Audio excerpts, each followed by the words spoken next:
권영철 기자의 기자수첩 Y뉴스로 넘어가 보죠. 어서 오십시오. 안녕하십니까. 예, 오늘 Y뉴스에서는 어떤 뉴스의 이면을 좀 볼까요? 어제 오전 일찍부터 단통법 분리공시 이런 말이 상당히 주목을 받았죠. 떠들썩했어요. 단통법. 예. 김현정이 그게 무슨 말인지는 아시죠? 저는 알긴 아는데 말은 좀 어려워요. 예. 줄임말이죠, 이게? 예. 단말기 유통구조 개선법. 그게 이제 분리공시 제도가 고시로 들어가 있는 겁니다. 예, 예. 그런데 이게 10월 1일부터 시행이 되죠. 예. 이 중에 핵심 중에 하나가 분리공시인데 이거를 어제 방통위가 오랫동안 고민해서 제출한 건데 어제 규제개혁위원회에서 한 방에 무력화가 돼버린 겁니다. 예. 결국 이 결정으로 인해서 삼성전자는 웃는데 나머지는 다 아주 곤혹스러워하고 있는 그런 분위기. 오늘 주제는 그러면은 단통법 분리공시 제외 예. 왜 삼성만 웃는가 뭐 이런 거예요? 네, 그렇습니다. 자, 알겠습니다. 우선 이 단통법 분리공시라는 게 뭔지부터 좀 쉽게 설명해 주시겠어요? 이게 뭐예요, 이게?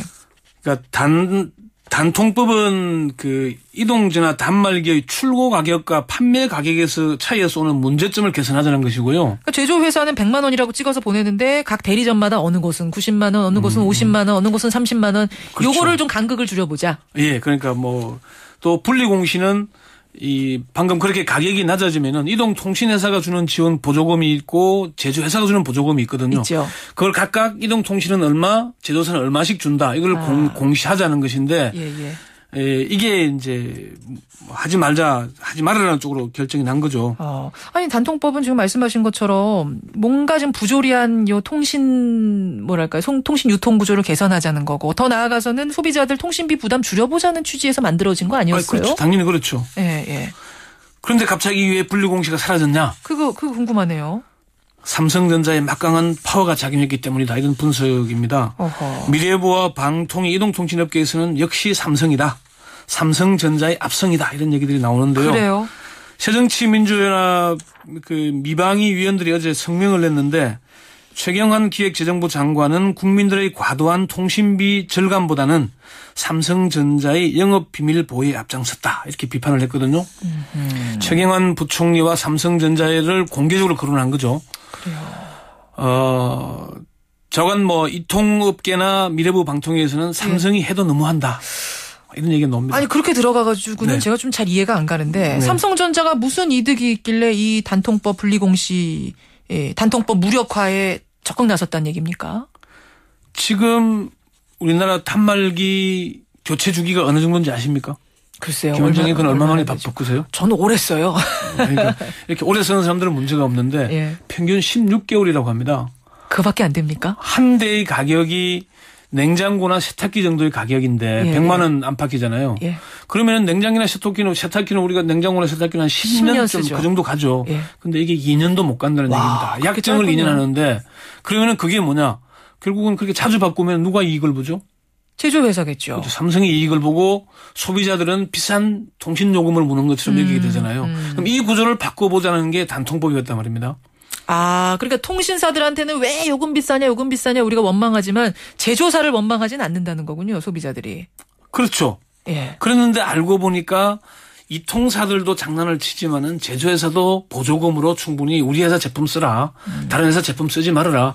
왜 심지어 지난번 그런 것도 버스폰이라고 새벽에 나가면은 단말기 가격은 100만 원인데 보조금이 140만 원, 150만 원 준 적도 있지 않습니까? 맞아요. 이게 정상적이라고 볼 수는 없는 거 아니겠습니까? 정상 아니죠. 예. 이상해요. 예. 그걸 바로잡자는 취지가 단통법이고 분리공시였는데 예. 이게 결국 삼성전자의 강력한 로비와 이를 등에 업은 기획재정부의 강력한 압력에 밀려서 결국 분리공시가 무산됐다 이런 얘기인 겁니다.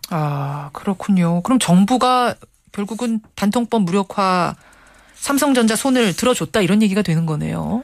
결국은 정부와 규제개혁위원회가 삼성전자의 입장에서 문제를 봤다 이렇게 볼 수밖에 없는 얘기죠. 근데 지금 삼성전자 얘기만 계속 하시는데 단말기를 만드는 회사가 삼성전자만 있는 건 아니잖아요.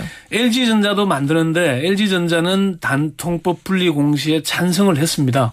처음에는 좀 반대 입장을 나타내다가 이제 그게 어떤 차이냐면은 삼성전자의 점유율이 높고 LG 점유율이 낮으니까 그러면은 삼성전자의 점유율을 좀 줄지 않겠냐는 기대감 때문인지 모르겠지만은 어쨌건 분리공시에 반대한 것은 삼성전자뿐이었다 이렇게 해도 틀린 얘기는 아닙니다. 그렇군요. 네. 지금 정부라고 말씀을 하셨어요. 정부가 손을 들어줬다. 근데 정부 안에도 관련된 조직이 여러 가지가 있잖아요. 그렇습니다. 이게 기재부도 있을 거고 방통위도 있을 거고. 미래부와 방통위는 단통법을 추진하는 주무부서니까 당연히 이게 맞게 만든 것이고요. 반대한 곳은 기재부와 산자부인데 아무래도 좀 경제 활성화 쪽 무게를 둔다는 차원에서 삼성의 손을 들어준 기업의 손을 그렇게 된 건데 어제 규제개혁위원회에서는 법제처의 설명 입장을 가지고 바로 뒤집었다는 겁니다. 삭제를 해라 분리공시는 이렇게 권고가 왔고 방통위는 어제 상임위 전체에서 이 부분을 삭제한 채 고시안을 통과시켰습니다. 방통위에서는 그럼 굉장히 지금 아쉬움을 나타내고 있겠네요. 그럴 수밖에 없는 거죠. 특히나 최성준 방통위원장이 법률가 출신 판사 출신 아닙니까? 맞아요. 그래서 외부 기관의 법률 자문도 받고 나름대로 고심을 거듭해서 만든 제도인데 법제처의 한마디 얘기에 무력화되니까 방통위원장으로서는 상당히 곤혹스러울 수밖에 없겠죠. 어제 뭐 공개적으로 상임위 회의에서도 아쉽고 안타깝다 또는 기자들에게 우울하다 이런 얘기까지 할 정도였습니다. 그렇군요. 그러면은 이 분리공시가 제외된 단통법 10월 1일부터 시행이 되긴 되는데 뭐 큰 변화는 없을 거다, 효과 없을 거다 이런 얘기가 벌써 나오는 거죠. 제가 유통 대리점 관계자들에게 물어보니까 분리공시가 제외되면은 단통법 시행이 제대로 되는 거냐 안 되는 거냐 물어보니까 쏙 빈 강정, 안고 빠진 찐빵 아니겠냐 그런 얘기를 하면서요. 한 유통점 대리점 사장이 이런 얘기를 하더라고요. 개나 고양이한테 맛있는 생선을 맡겨놓고 먹지 말라고 한다고 그걸 안 먹겠냐. 결국 제도적으로 보완하지 않고 여지를 남겨놓으면은 결국은 불법 보조금이 판치지 않겠냐. 그럼 정부가 하고자 하는 게 뭘 했냐. 그런 얘기가 나오는 겁니다. 국회에서도 이제 아예 분리공시를 단통법의 법률에 명시하자 이런 얘기를 야당이 지금 주장하고 있거든요. 결국 그런 파동이 일 것이고 결국 국민들은 단통법이 시행되면 좀 휴대폰 요금이 좀 내려갈 걸로 기대를 했는데 그렇죠. 그게 성취되지 않게 되는 거니까 결국 정부에 대한 불만이 쏟아지지 않겠냐. 그런 우려의 목소리가 나오고 있는 겁니다. 그나저나 권영철 기자는 얼마나 쓰세요? 휴대폰 사면? 우리 가족들이 내는 요금이 대략 한 달 한 30만 원 정도 되는 것 같은데. 많이. 너무 비싸죠. 이게 OECD 1위입니다. 그러니까 얼마나, 기계는 얼마나 쓰세요? 기계는 저는 한 2년 가까이. 2년. 빨리 바꾸시네요, 비교죠. 여기까지 듣겠습니다. 수고하셨습니다. 네.